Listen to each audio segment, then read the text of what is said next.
Ten Commandments. 1. I am the Lord your God. Do not worship any God except me.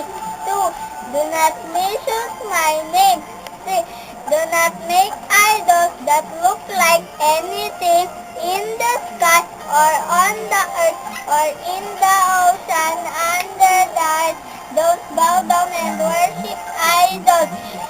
4. Remember that the seventh day of each week belongs to me. 5. Respect your father and your mother. 6. Do not kill. 7. 7. Be faithful in your marriage. 8. Do not steal. 9. Do not tell lies about others. 10. Do not want anything that belongs to someone else. Memory verse.